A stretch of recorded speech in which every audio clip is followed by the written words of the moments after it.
हर वो चीज जिसे हम जीवन के रूप में जानते हैं वो एक याददाश्त है। एक तरह से अगर अभी आपकी याददाश्त पूरी तरह से चली जाए, यहां तक कि सचेतन याददाश्त भी चली जाए, तो जो लोग मर चुके हैं, जिन्हें आप जानते थे और वो मर चुके हैं, वो सब हमेशा के लिए चले जाते हैं, है ना? अगर आप उनकी याद खो देते हैं तो वो हमेशा के लिए चले गए। मरे हुए लोग सिर्फ याददाश्त में ही होते हैं। याददाश्त सिर्फ आपके दिमाग में ही नहीं होती, ये आपके शरीर में भी होती है। ये कई तरीकों से काम करती है। ये और भी कई चीजों में होती है। जब मैं कहता हूं और भी कई चीजों में, तो अगर इसे थोड़ा सरल तरीके से कहें तो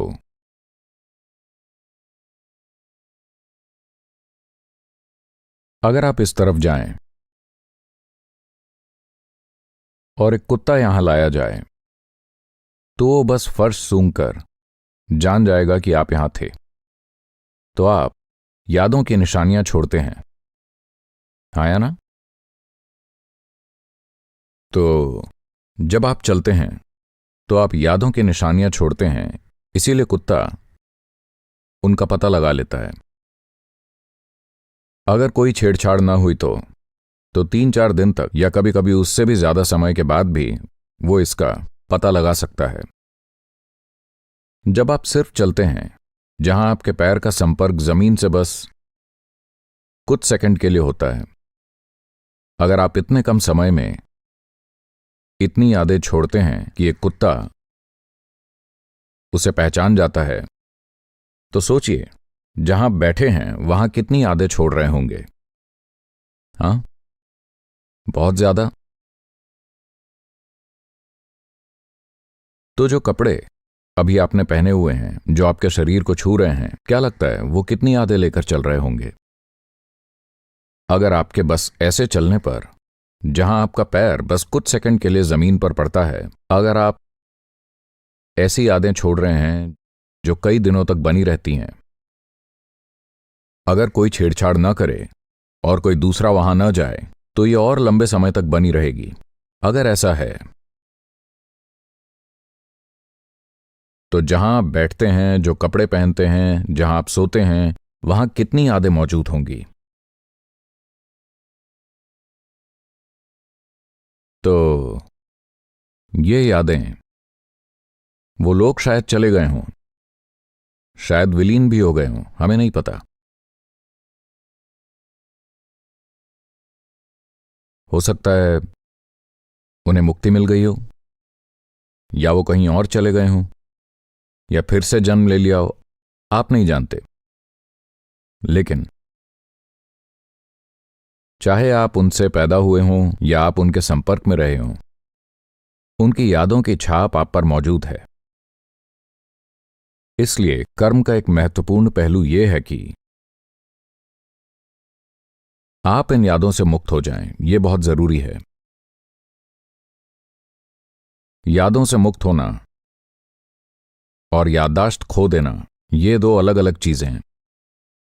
अगर आप अपनी याददाश्त खो देते हैं, सचेतन याददाश्त खो देते हैं, तो इसका मतलब यह नहीं है कि आप मुक्त हो गए हैं। ये यादें आपके अंदर अचेतन तरीकों से काम करना शुरू कर देंगी। हम अपने और अपनी यादों के बीच दूरी बनाना चाहते हैं। हम इसे खोना नहीं चाहते, हम उसे खुद से बस थोड़ी दूरी पर रखना चाहते हैं, बस हो गया। तो एक चीज कि ये मरे हुए लोगों के लिए है, लेकिन सबसे जरूरी बात जीवित लोगों के बारे में भी है। थोड़ी दूरी होनी चाहिए। अगर बहुत सारी मजबूत यादें होंगी तो वो मरे हुए लोगों को भी परेशान करेगी। ये करीबी रिश्तेदार ही हैं, खासकर अगर उनका मृतक के साथ बहुत प्यार भरा संबंध हो, तो यही वो लोग हैं जो मृतक को परेशान करते हैं। इसी कारण इस संस्कृति में इस संस्कृति में जब कोई मरना चाहता था तो वो ऐसी जगह चला जाता था जहां परिवार का कोई व्यक्ति ना हो।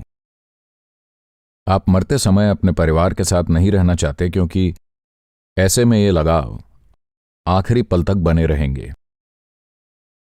आप दूर और अकेले रहना चाहते हैं क्योंकि आप समझते हैं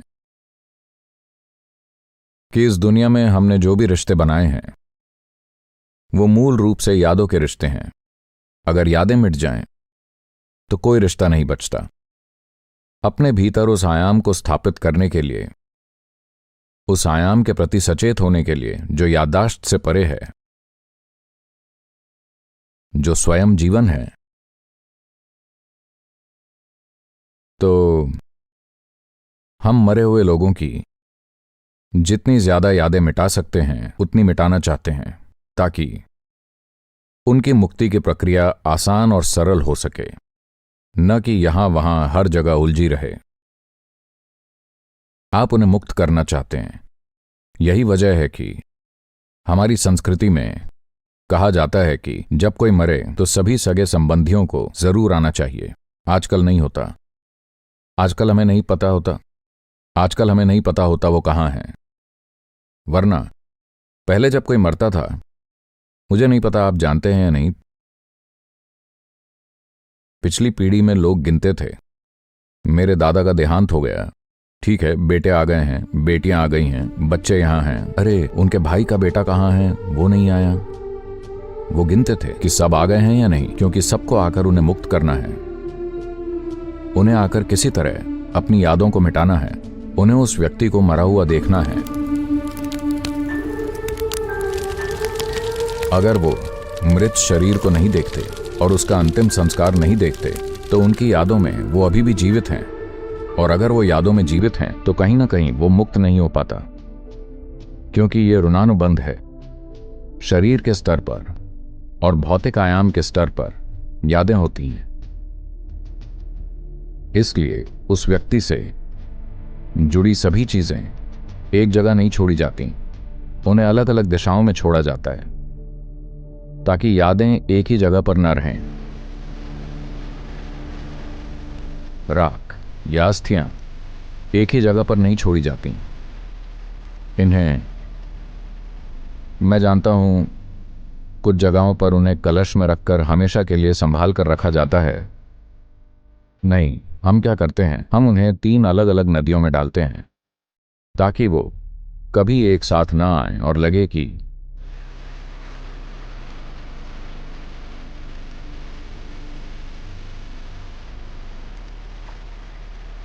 यादें जीवित नहीं रहनी चाहिए, उन्हें हर संभव तरीके से मिट जाना चाहिए। तो जो चीजें उनके संपर्क में थीं, उनकी राख, उनका सब कुछ, उन्हें हर जगह बिखेर दिया जाता है।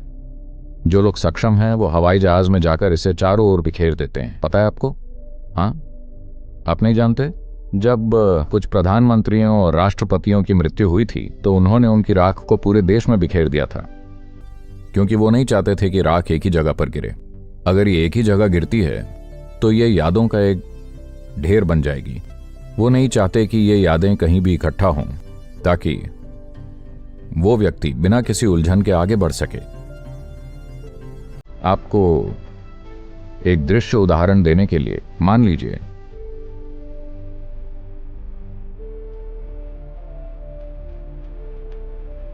आपने कभी सुपर ग्लू या ऐसी चीजों का इस्तेमाल किया है? कुछ चिपकाने की कोशिश की है? हाँ, मान लीजिए गलती से थोड़ा सा यहां गिर गया, आपने इसे ठीक से नहीं लगाया, ये यहां वहां लग गया, फिर आप जहां भी छूते हैं वो चिपक जाता है। या मान लीजिए आप मकड़ी के जाल में फंस गए, तो वो आपको कई जगहों पर पकड़ कर रखता है। तो उद्देश्य ये है कि हम बंधन के उन सभी बिंदुओं को मुक्त करना चाहते हैं।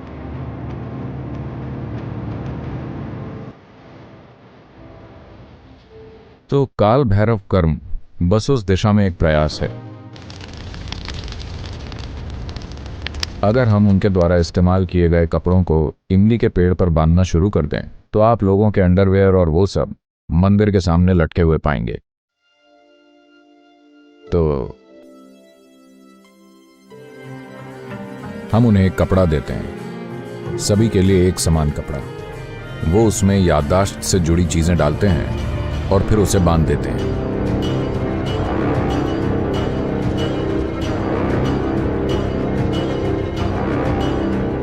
क्योंकि कोई नहीं जानता कि उस व्यक्ति की याददाश्त कहां कहां फैली हुई है। हम नहीं जानते कि ये सब कहां कहां अटका हुआ है। तो एक आसान काम यह है कि उनकी याददाश्त का कुछ अंश आप ऐसी जगह पर रखें जो स्वाभाविक रूप से उलझनों को दूर करने वाली हो।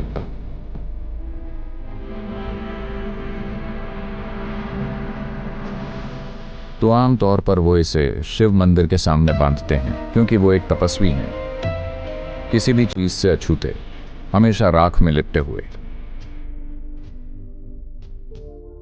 तो आप उस याददाश्त को वहां बांधते हैं जहां उस तरह की ऊर्जाएं हैं, ताकि उस याददाश्त से जुड़ी हर चीज विलीन हो जाए। ध्यानलिंग निश्चित रूप से एक आदर्श स्थान है।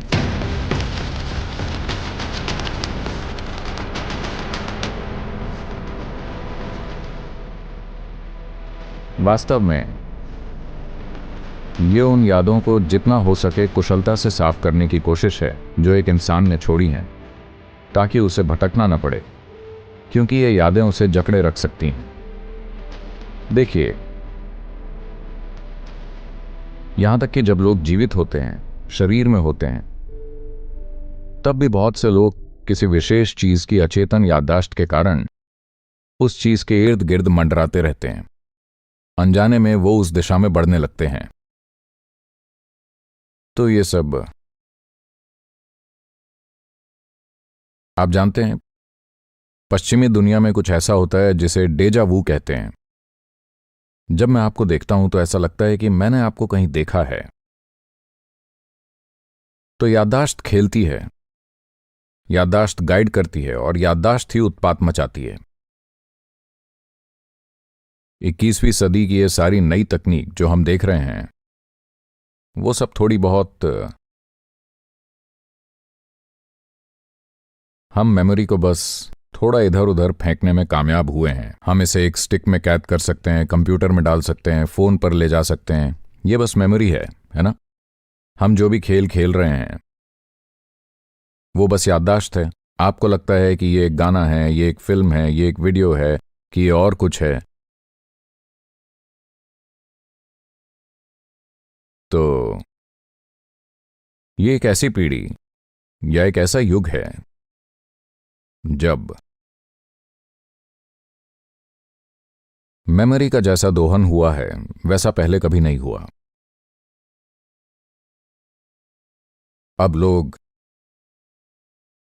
इस तरह की चीजें हो रही हैं कि लोग बड़े उच्च क्षमता वाले कंप्यूटर बना रहे हैं किसी इंसान के सभी पहलुओं को डाउनलोड करने के लिए, ताकि जब वो मरें तो ये कंप्यूटर जीवित रहे और इसमें वही भावनाएं रहें, वही आनुवांशिक स्मृति रहे, इसमें सब कुछ रहे।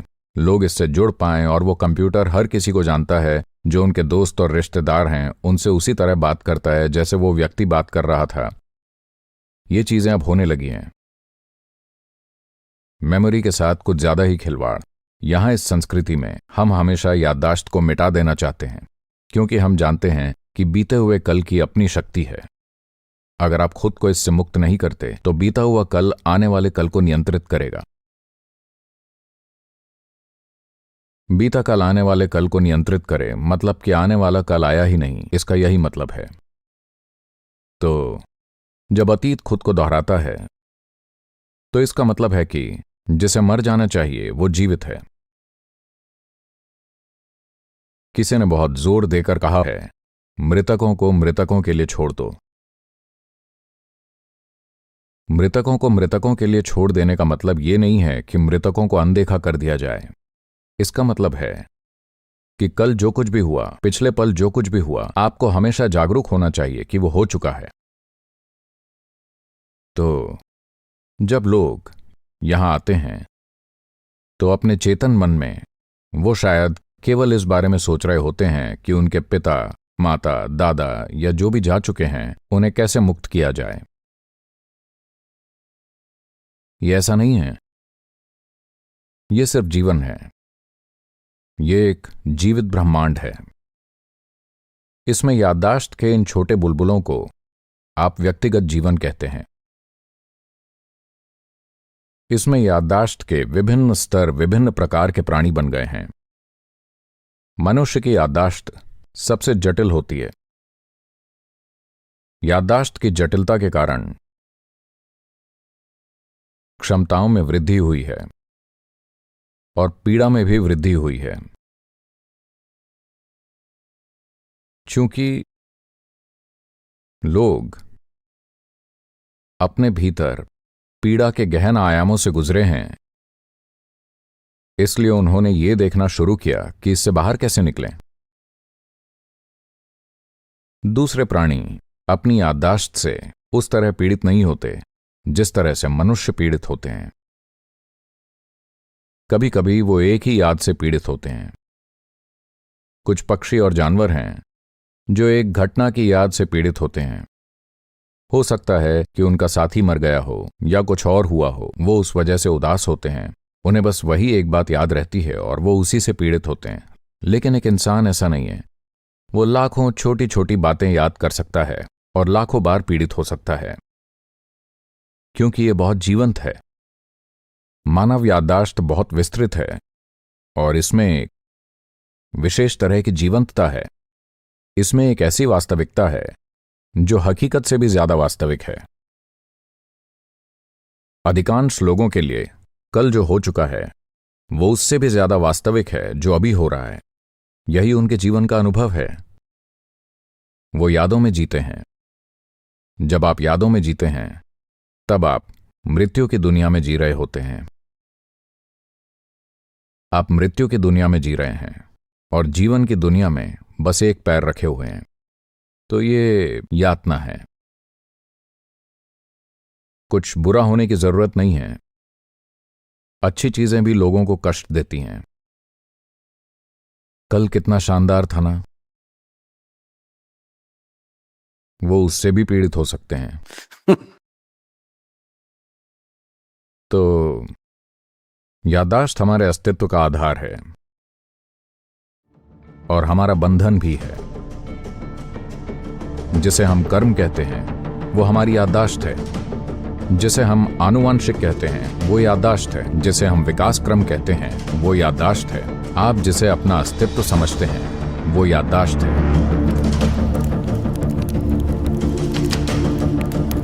तो काल भैरव कर्म और क्रिया दोनों ही एक प्रयास है याददाश्त को जितना संभव हो सके साफ करने का।